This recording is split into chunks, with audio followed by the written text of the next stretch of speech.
Let's talk about triad enclosures. So if you know your triads, at least starting on the G, B, E string first, let's say we're in the key of E major. I'm going to start here with second inversion, right? Looks like a D-shaped chord, second inversion here. One thing that people don't mention is oftentimes it's hard on guitar to see everything all at once, all the chords, all the scales, all that stuff connected, but it is indeed connected. So a cool way to think about this is the enclosures of the triad. So you don't have to worry about seeing the entire landscape of the guitar immediately in order to play some things. So if I take this E major in second inversion, I've got the root here on the B string that helps me locate it so that I can move it around to different keys. I'll always have the third and the fifth in my triad as well, the third and fifth of the scale or the key that you're in. And in this case, if I know where the root is, then it always tells on where the third is, because it'll always be root, third, and fifth. If for whatever reason the root is in the center, like this triad that we have here, then the third will always be ascending from that, but the fifth will be below it. So it'll always be in that order, root, third, fifth. But if the root's in the center and you only have a note above or below, that tells on where those notes are. So if I understand that and I want to play major, I also need to understand how the major scale works. A lot of people say whole, whole, half, whole, whole, whole, half. Though that's true, easier way to think about it is that the third to the fourth is a half step, the seventh to the root is a half step. Anything else is a whole step. A lot less to think about, right? So let's take this triad. Once again, I got the root, third, and the fifth below. Now, if I want to use notes, whether it's melodically or to extend the chord or suspend the chord, right, to embellish the chord, then I just use that formula. 3 to 4 is a half step. So where's my 3 at? Here's my 1. That was my 3, like we said earlier. So that would be a half step up to 4. It's pretty nice if I play that triad. Now I got sort of a suspension, or indeed, right? Suspension.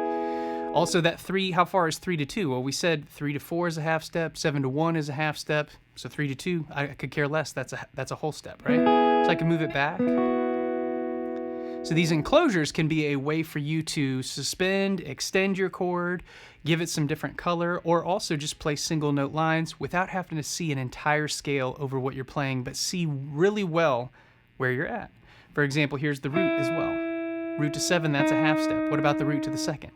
Has to be a whole step. So you don't have to spend any time guessing. If you know where your root, third, and fifth are of your triad, and you understand that 3 to 4 and 7 to 1 are half steps, everything else is a whole step. How about our fifth? 5 to 6, that's a whole step. 5 to 4, whole step as well. Back to the 5. So if I play E major triad now, right, then maybe I play it and I have the 4. Or I put the 6 in. This also can be very important in the future when we want to play the different triads of our key. Oftentimes you hear people talking numbers, the Nashville number system. Hey, play a 1, 6, 4, 5, all that kind of stuff. This can also show us that. So a cool place to start is knowing your triads, right? And at least starting on the G, B, E string set, and then understanding the distance between those intervals as they relate to whatever scale you're using, and in this case, using the major scale. And now a brief word from the sponsor of today's video. My full course, Triads 0 to Hero. The course includes triad cheat codes to help you play over progressions, as well as all the enclosures that we did today. If you enjoyed this lesson and would like to dive deeper, please click the link below in the description to save $20 off today. And now back to the lesson. I could then go up to my next inversion here, which I have root position. So my root is the lowest pitch. Remember earlier, the root being the lowest pitch, it's always going to go third and fifth. And in this case, that's the truth. Okay, and then anywhere that the half steps occur, 3 to 4, right, or 7 to 1, anything else is a whole step. So as I'm looking at this, I don't have to guess around. I know exactly where everything is.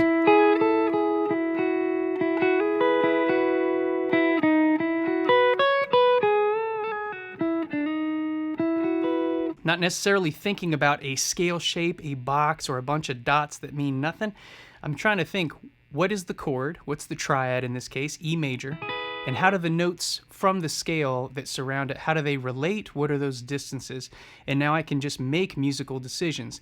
It also helps our ears start to learn what those sound like, right? And what we might want to play later, rather than here's a pattern, play this, or here's a lick, just, repeat after me. You can actually start to make musical decisions, right? And then finally it brings me up to first inversion, right? So first inversion, I've got the root on the very top. We cannot go any further, right? So I can't go root up to third. I have to go backwards. So if the root is the top note, I would go backwards to the fifth, and then backwards again to the third. Now that I know where those intervals are, once again, 3 to 4, 7 to 1 are half steps, then I should have no problem adding notes around this triad, or embellishing it, or suspending it. I know where all the notes are, right? So.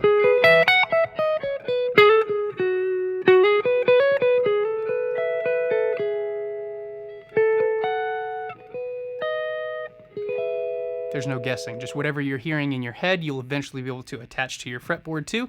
But in the beginning, got to start with the prerequisite. Got to know these triads, right? Got to know them across all string sets.